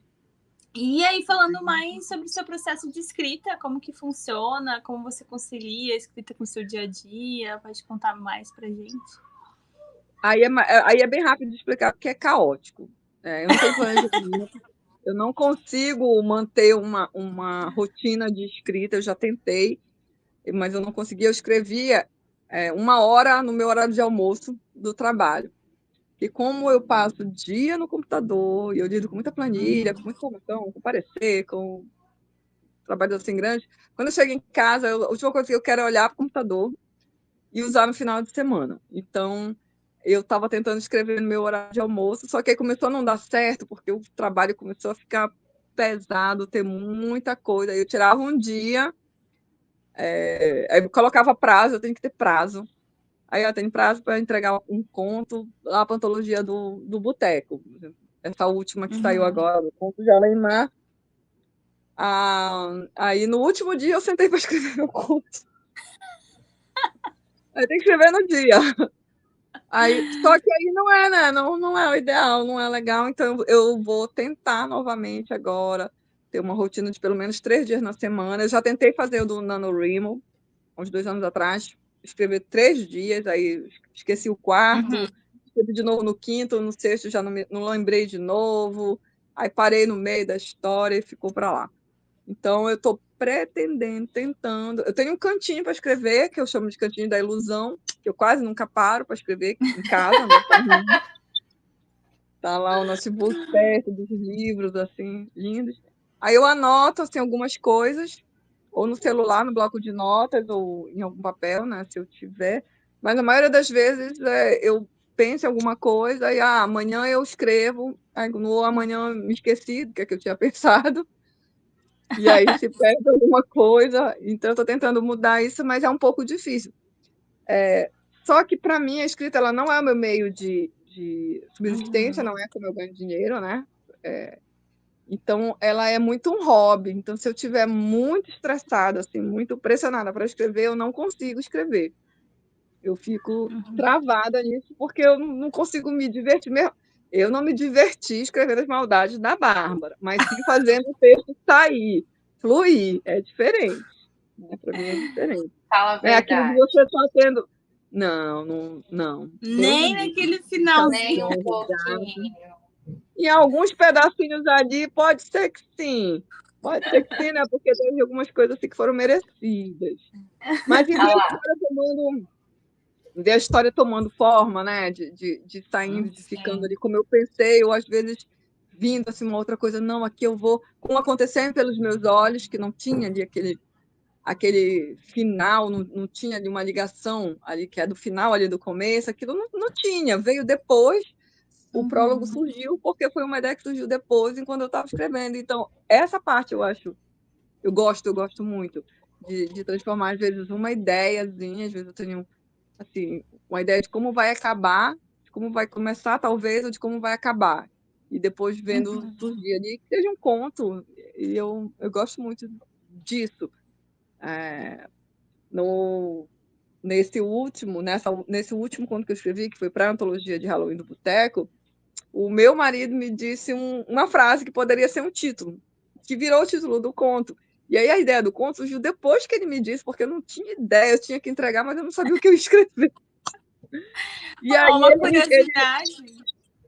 Ele teve, acho que foi um sonho, não lembro se foi um sonho, que eu ficava perguntando. Ninguém tem um sonho aí para me contar, para me escrever? Muito Transformar em bom. uma história, pode ser só um pedaço de sonho. E aí eu não lembro como foi exatamente o sonho dele, não lembro, sei que ele me falou, ele disse, procura-se um cadáver para amizade sincera. Aí eu fiquei, gostei, mas o que Amei. seria, né? Como seria, né? Como seria? Saiu, foi bom. Gostei. Eu amei. Uma É. curiosidade que tu comentou que não sabia se mais alguém começa pelo título, a Larissa Brasil, que teve aqui na maratona passada, ela disse que ela coleciona títulos e tipo de coisa que ela acha interessante já vai guardando, porque ela também começa com o título. Pelos meus olhos foi assim também. Eu queria escrever uma história pelos olhos de quem estava fazendo as atrocidades. Então o título eu já tinha, que ia ser pelos meus olhos. Vai, Deus E da eu, morte. professora de português, assim, ó, o título é por último. Aham. Viu, galera? Primeiro vocês escrevem o Pois é. texto, depois vocês fazem o título, porque o título tem que Mas remeter olha, ao texto. tem razão, mas isso tem razão, porque foi assim, quase eu não consigo encaixar o procura-se o cadáver para uma amizade sincera, mas deu certo no final, mas foi difícil. Quase ia ter que É ser que aí outro você tem que título. construir toda a história em volta do título, né? Dá mais Agora trabalho, eu acho. agora tem histórias que não, tem histórias que realmente o título veio depois, assim. Era um título, e aí no final, não dá, tinha que ser outro, porque ele não conversava com a história. Altar Mor foi assim, a Cadeira de Alma foi assim também. Então eles não acabaram que não conversavam. Ele fez a história surgir, mas não falava nada, assim, não tinha a ver, né? Não era para ser aquele título. Não sou muito boa de título, não, mas até então Títulos ótimos. tem dado certo, né? Os Legal. títulos até agora. Então é isso, Ó. é um caos. Eu não tenho muito. Não sou muito exemplo, nem tenho Eu muito. meio resumo. Nem tenho, é um caos. Mas eu tento estudar e melhorar aí a cada vez. Funciona. Se o teu caos é organizado de um jeito que você funciona, tá tudo certo. O deadline sempre funciona. Eu funciono no deadline sempre. Eu tenho que ter deadline. Para mim tem que ter deadline, porque senão eu não. É complicado. Eu sempre acho que amanhã vai dar. Amanhã vai dar. Então, quando eu digo que eu sou preguiçosa e procrastinadora, é por causa disso. Eu acho que amanhã vai dar, eu fico com preguiça e fico, não, amanhã vai dar. Aí eu vou procrastinando, não, amanhã eu faço. Aí só que o amanhã. Aí quando chega o amanhã, eu estou atolada de coisa para fazer, no trabalho e tudo. Aí não consigo fazer. Resumo da minha vida. Por enquanto, talvez eu fosse mais profícua, né? Se não fosse por isso. Mas eu acho que tá bom, acho que tá um ritmo bom, tem bastante coisa. Eu tô satisfeita. E agora eu tô empolgada com esse negócio do boteco, então eu tô dando mais atenção para lá, para arrumar tudo, do que mesmo para escrever. Eu confesso que eu tô mais, tô mais empenhada em fazer isso dar certo do que escrever. É isso. Marcela tá mexendo teve conto novo, a Senhora do Caos. Não, então, Caos também. Assim, devagar. E aí, tipo, de tudo isso que a gente tá falando desde 2019, a gente tem muito mais. Vamos procurar vamos procurar as antologias do Boteco, porque tem muita coisa. Vocês não estão entendendo. Sétima antologia. Assim, o Boteco já tá na sétima antologia e eu tenho conto em todas. Eu tenho em todas. Tá vendo? Olha Eu só. tô surpresa. Eu tô surpresa. Mas é legal. Mas é isso, meninas. É um caos mais ou menos organizado. Não muito. Só um pouquinho. Muito bom. Para a gente finalizando o nosso papo, eu queria que você falasse para a gente um pouquinho sobre a cena do terror independente nacional. Como que você vê a cena? Como é que tá? Você acha que tá aumentando? Você tá vendo mais gente aparecer? Você acha que tá numa fase boa? Não tá? Conta mais pra gente. Como que você vê, assim, você estando nessa cena? Eu acho que o terror ainda não está no patamar do suspense e do thriller, em termos nacional, de literatura nacional. Eu acho que a gente tem alguns expoentes pontuais, Paula Febe, o César Bravo, alguns um pouco mais, não diria sumidos, mas que não estão tão em evidência aqui ultimamente, como o próprio Marcos de Brito, o André Bianco, que também tem outros propostas, tem outros programas, tem outras coisas aí em vista. Então, eu acho que o terror nacional, o grande boom dele está no independente, porém, ele ainda está passando por um processo de, eu vou chamar de ajuste editorial, mas não exatamente esse termo. Um processo de especialização, sabe, dos autores se profissionalizarem. Um autor independente, ele pode se profissionalizar, mesmo ele não tendo editora. É muito difícil conseguir uma editora, principalmente no gênero de terror, nos outros é mais fácil. É bem complicado, bem difícil. Mas ele pode fazer, sim, pode ter. E nós temos autores muito bons. Nossa, tem um autor sensacional que eu ia esquecer de citar agora, que eu estou lendo livro e estou apaixonada, que é o Roberto Denser. Sim, Colapso! Sensacional, sensacional. Ele está escrevendo um outro livro que eu já vi os posts dele. Ele veio aqui também. Ele veio aqui quando ele foi lançar Colapso. A gente chamou ele para leitura coletiva, porque a gente precisava surtar com ele ao vivo. Eu estou de olho já nesse próximo, e que são assim. Só que eles ainda são pontuais. E mesmo eles têm um alcance, eu não diria reduzido, assim, mas não chega perto ainda de outros. Que não chega perto de outros gêneros, mesmo tendo esse status. Por exemplo, a Dark Side é uma editora que ela não vai para feira, ela não vai para Bienal, então ela não leva o autor dela, né? E aí a gente perde a oportunidade de, numa feira desses autores estarem lá espalhando a palavra do terror. Porque a editora que tem mais alcance com o leitor que compra livro. Não esse outro, que o livro do Dark Side também não é barato, por conta da questão de qualidade, de capa, de projeto gráfico e tudo mais. Então, ou você tem uma elite, né, digamos assim, que não, eu não estou falando de qualidade de escrita, porque tem muita gente boa escrevendo terror que ainda não é conhecida ainda o suficiente. Mas a gente tem uma profusão de antologias que, ao mesmo tempo, ela ajuda a conhecer mais autores, mas ela infla muito sabe, o meio ali, esse meio editorial para o próprio leitor conhecer. Então, ele fica ali meio perdido. Então, você tem os contos, mas muita gente não gosta de conto. Tem comentário do tipo, podia ser maior, o livro é muito curto, mas é um conto. O conto ele é pequeno por causa do número de palavras. Dá para a gente imprimir uma novela, dá para imprimir um conto. Eu posso ter um livro físico, porque é um livro. Ele é um livro pequeno, é um livro com um determinado número de palavras, 17.000 palavras. É por isso que ele é um conto. Mas tem gente que não gosta. E aí, eu acho que o terror ainda não conseguiu, aqui no Brasil, ultrapassar essa barreira aí dos leitores de, por exemplo, conseguir ter um público grande, os autores nacionais. Conseguir que um livro pequeno, que seja uma novela, uma noveleta, como é O Berço Vazio, que ele consiga chegar em tanta gente. O Berço Vazio é uma novela, gente, é um livro desse tamanho. Cheio de ilustração, cheio de página preta, cheio de... Sabe? Então, se você for tirar tudo aquilo, você vai pegar uma história pequena. Uma história que não é original. É muito boa, gostei.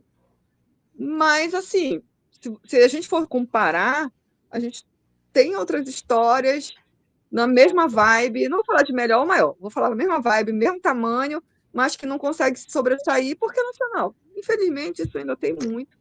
Então, a gente tem uma profusão grande de escritores bons, escritores médios, escritores que precisam melhorar muito, porque isso tem em todos os gêneros e tem no terror também. Tem gente que precisa melhorar muito, mas tem gente que é muito difícil.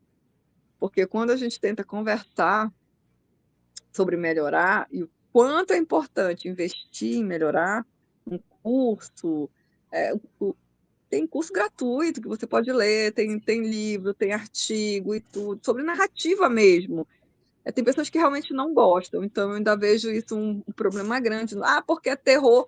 Não é porque é terror que eu vou escrever de qualquer jeito, de qualquer forma. As cenas gratuitas, por exemplo, elas são bastante recorrentes. Teve uma pessoa que me falou de cena gratuita no caso, violência gratuita, tanto pelos meus olhos, a questão dos animais, quanto em A Cadeira de Alma, que eu acho que é um dos contos mais pesados, porque ele é mais gore mesmo. Só que é o estilo dele, é um estilo mais gore. Eu não acho que seja gratuito, porque o personagem é extremamente violento, é um negócio violento mesmo. Mas tem história que eu já li que o personagem mata por matar, e aí coloca um estupro por colocar, porque isso é um terror. Não, eu acho muita irresponsabilidade até colocar algumas coisas assim, de algumas formas, e eu acho que esse é um dos motivos que a gente não consegue fazer com que o gênero, o terror, ele ultrapasse aí algumas barreiras e consiga ter mais leitores, porque eles vêm com isso na cabeça. Mas eu já li, e aí, assim, não é bom e tudo. Então, acho que o suspense e o policial ele já conseguiu ultrapassar bastante com a própria Larissa Brasil, mas o terror ainda não. Por exemplo, então, os livros da Juliana W. são maravilhosos. A Cidade das Orações Perdidas, que fala sobre uma lenda também, ele é ótimo, mas também não consegue ter essa projeção. Os livros da Paula Feb, alguns, mas também não é a mesma projeção. Então, a gente ainda tem essa pequena diferença entre a projeção de um autor masculino e uma autora feminina, que a gente também... são várias questões. Tem essa do você não tem cara que escreve terror, você não parece que escreve terror, né? Acho que a gente tem que estar o tempo todo... o olho virando, não pode... São muitas questões que eu acho que está avançando. A gente está avançando, mas tem muita coisa ainda aí para conquistar. E na minha opinião, escrever um texto com qualidade, com qualidade gráfica também, que a gente vai conseguir avançar e conseguir ganhar mais leitores. Não são as leituras mais fáceis, acho que todo autor de terror sabe disso, né? Que não são as leituras mais fáceis, não são as que vão estar ripadas assim, o tempo todo, vai ser mais difícil, mas eu acho que a gente consegue avançar bastante aí, chegar num patamar bem parecido aí com alguns outros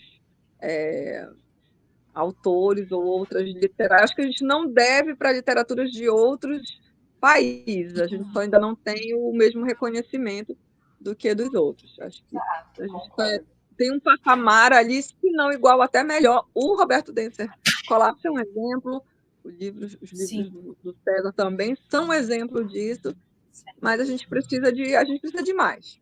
Então, quanto mais se aparece, quanto mais se fala, quanto mais se dá curiosidade, eu acho que a gente vai ajudando aí, mas a gente precisa investir na qualidade. Eu boto muito que a gente precisa investir na qualidade. E aí é o processo, escrever é leitura crítica, é preparação de texto, é revisão bem feita, tudo isso contribui para esse resultado final e para a gente ir avançando. Até porque leitor de horror, de terror, a gente tem bastante, né? Não é falta de leitor, eu acho, no Brasil. Não é falta de... Não. Tem bastante, mas a gente tem... Eu vejo muito comentário de um outro gênero, ultimamente, que é o dark romance, das pessoas falando dos livros sem a revisão direito, sendo escritos sem um enredo, porque o próprio terror ele não se sustenta só com morte. Não adianta ter um serial killer que só faz matar, sem um motivo ou sem querer chegar a algum lugar. Então, o próprio terror ele não se sustenta só com isso. Precisa ter ou um início ou um final para aquilo. Né? O final não precisa ser fechado, mas ele tem que ter ali, tu tem que ter um enredo, tem que ter uma história que dê para convencer um leitor de que aquela história não é só falácia, senão fica parecendo um daqueles contos de... Eu vou fazer uma comparação horrorosa agora, mas é só para entender. Sabe aquela história de bêbado que vai inventando um monte de mentira, assim, de bar, de boteco? Pois é.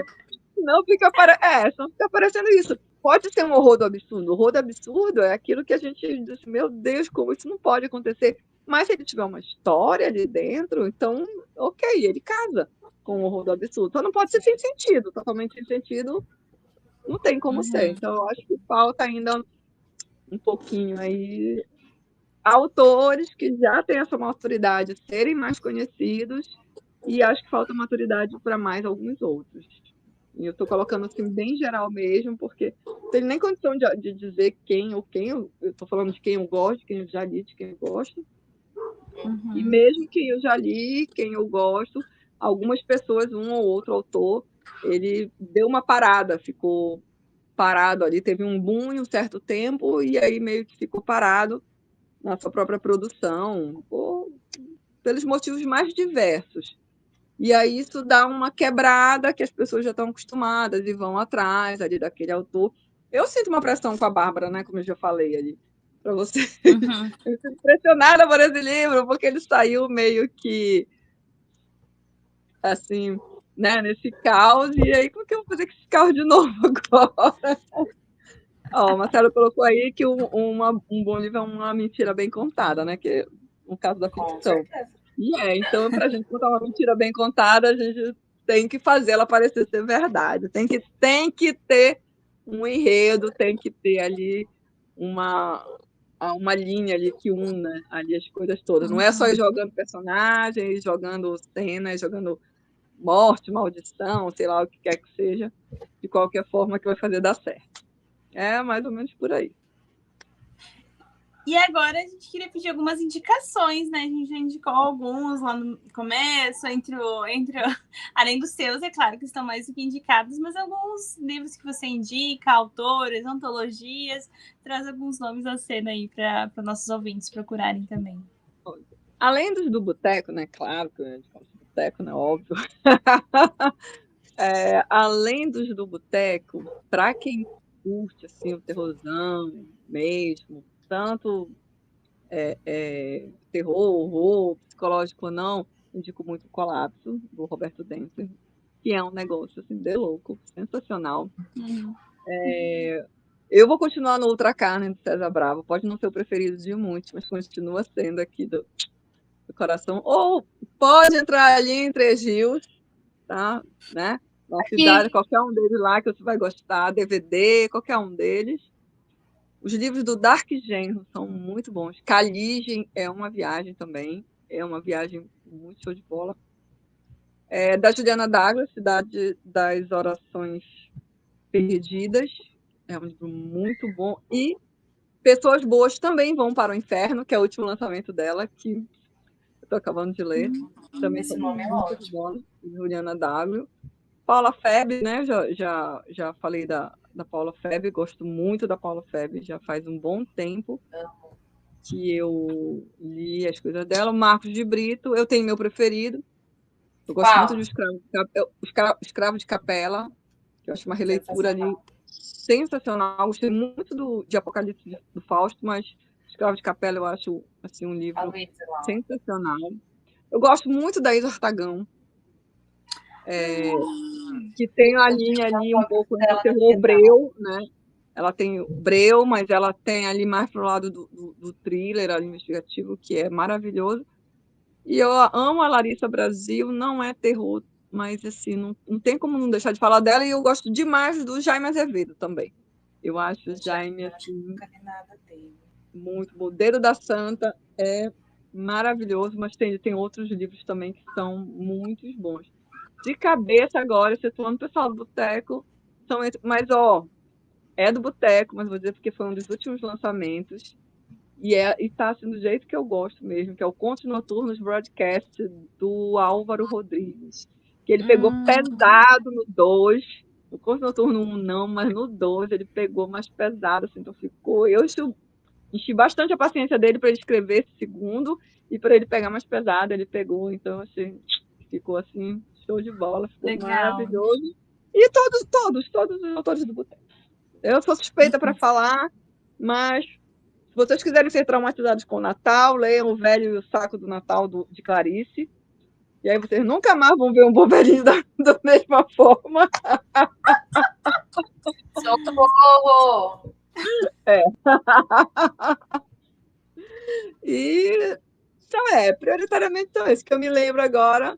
Eu só falei nacional, né? Mas é isso mesmo. Vou ficar nesse. Legal. Ótimas indicações. E a gente tem as antologias do Boteco, né? A gente sempre comenta também A gente sempre tá falando de ciphers e fala das antologias, né? Thaís sempre tá falando, porque também é uma forma de conhecer a escrita de vários escritores, né? Então, as antologias do Boteco. Ele tem 7 antologias atualmente. Tem a trilogia de Santa Cruz dos Murmúrios, que é o Boteco Maldito, Maria Degolada, Trilhos Infernais e a Biblioteca das Almas Perdidas, que são todos nesse universo ali de Santa Cruz, ali do Perpétuo, que é o nosso patrono, né? O Perpétuo. A gente tem também o Patrão Me Vê a Conta, que é a antologia com os autores de Fora do Boteco e autores convidados do Boteco, que são histórias de bar, de botecos, contadas nos vários cantos aí do Brasil, que não são histórias de Santa Cruz, não são do Bar do Perpétuo, são aí de outros lugares. A gente tem o São João Macabro, que são 8 histórias, são 8 contos, que a temática é de São João, né? Mas, assim, macabro pode ser lido em qualquer tempo. Eu gosto bastante dessa antologia. Tem Cruz Eterna. Cruz Eterna foi um desafio, porque foi uma ideia que ia ser publicada por uma outra editora e não deu certo, e foi uma confusão. Passou mais de um ano. Eu gosto demais de Cruz Eterna. É uma outra cidadezinha aí, que é bem assombrada. E Contos de Além-Mar, né, que é uma antologia do Rodolfo Absurdo, que é o último lançamento, foi lançado agora dia 13 de outubro. E eles toparam, gente. Sobre uma ilha, a ilha de Pasmaceiras. É lá que a minha personagem está procurando lá, um cadáver para uma amizade sincera. Essas são as antologias aí do Boteco, tem um pouco de tudo aí para quem quiser conhecer. E eu tenho minhas... claro, né? Mas todas elas eu acredito que valem muito a pena ver. A gente deve estar relançando aí a trilogia de Santa Cruz, que agora, pelo Boteco, a gente tem todo um processo, Boteco como editora, né? A gente tem todo um processo de revisão de ficha catalográfica, de direitos autorais. Então, é isso que a gente está organizando tudo, para ficar tudo direitinho e poder relançar os demais. Mas já temos aí definitivamente como Boteco Editora. Agora é a Boteco, né? A editora. A gente se refere muito ao selo ainda. A gente vai se acostumar também. Então, essas são as antologias do Boteco, por enquanto. E vamos ver o que vem mais por aí. Espero que ainda tenham outros. A nossa última pergunta é justamente sobre isso, sobre o que vem por aí. A gente quer saber se tem algum projeto futuro, alguma coisa que está engatilhada já, que você pode contar para a gente. Tem, eu estou com uma participação na antologia do Vira-Lata Editorial, que é um conto que é é mais um drama, né? Drama, denúncia, né? Sobre abuso. Não é bem a minha zona de conforto, mas eu acho que ficou bem legal, ficou muito bom. Assim, dentro do possível. Tem que falar bem, né, de mim, né? Porque senão... Claro.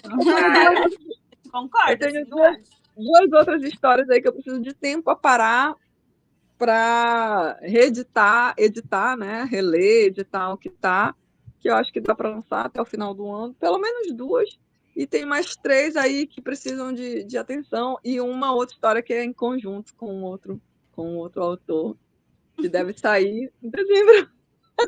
Tem um monte de coisa, agora que eu percebi que tem um monte de coisa. Mas devem ter aí pelo menos mais uns 3 aí até o final do ano, acredito. Gente, e ela falando, não, eu não escrevo muito, você é muito devagar, caótica, tipo... Não, é porque eu não sei dizer não. Aí, vamos escrever, vamos, aí eu aceito. Teve 2 antologias que eu participei que me mandaram, né, no direct, vamos aqui, estamos fazendo, você quer participar para ajudar, não sei o que. Tá, e falei, tá, e me esqueci, aí depois me cobraram, aí escrevi, já tem mais dessas aí que... Aí eu não sei muito dizer não, depois eu fico toda enrolada com os prazos. Mas vai dando certo, até agora tem dado certo. Os leitores agradecem. Mas é isso, já aprendendo aí ainda. Muito legal. Nossa, foi incrível, era incrível saber mais de tuas obras, todo essa Boteco. Todo esse caos. Muito incrível, muito obrigada pelo papo. Eu que agradeço o convite mais uma vez. Como eu falei para vocês no início, que eu ia falar igual uma traca, porque aí eu fico meio nervosa. Não sou muito assim, extrovertida, não. Então aí saio falando. Mas eu agradeço muito pela conversa, pelo bate-papo, é muito bacana também, para a gente também conhecer mais o que os outros estão pensando, quais são as perguntas que eles têm. E estou à disposição. Não sabia do Apoia, então depois me mandem lá na DM direitinho, por favor, que é importante. É muito importante. A gente ajuda assim da forma que for possível. Mandem lá e agradeço mais uma vez. Muito obrigada pelo espaço para poder falar das minhas obras, falar das obras do Boteco. Fico muito feliz com o convite nesse mês, né, que é um mês bem especial. E só agradecer a vocês, com certeza. A gente que agradece mais uma vez, muito obrigada. E é assim que a gente gosta de convidado que chega aqui e fala. E é isso que a gente quer. A gente já fala demais aqui o tempo todo. Quando é só nós aqui, a gente nunca mais para de falar. Então a gente quer convidado que fala para a gente parar de falar um pouco. Porque a gente às vezes acha que os ouvintes não aguentam mais a gente, de tanto que a gente conversa. Mas é isso, então. Muito obrigada. Onde que os leitores te encontram, né? Fala também dos teus livros físicos, na Wiclap, né? Que pode também comprar físico. Por enquanto, eles estão na Wiclap ainda, que a gente ainda não está com a loja do Boteco. Eu fiz uma tiragem de capa dura Pelos Meus Olhos. Na verdade, fiz 3. Eles já acabaram, então acho que não vai sair de novo, porque dá um trabalhinho. Mas os livros físicos, eles estão na loja da Wiclap. Tem Pelos Meus Olhos, O Poço, Deus Ajuda a Morte, e tem um livro de bolso que é o de Altar Mor, para quem gosta de livro físico. Todos estão na Amazon, gratuitos para assinante Kindle Unlimited, e assim como os do Boteco também, estão todos na Amazon, gratuitos para assinante Kindle Unlimited, e também estão na loja da Wiclap para aquisição. Demais.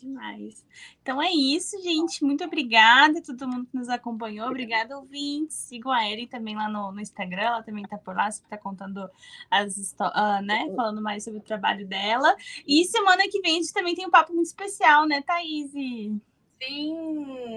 Semana que vem vai estar 2 queridas amigas nossas de longa data que falam de terror no Instagram todo o tempo. Então a gente vai falar com a Ana Lima e com a Tieme. Então, vão estar as duas aqui. Não vou perder. Maravilhosas.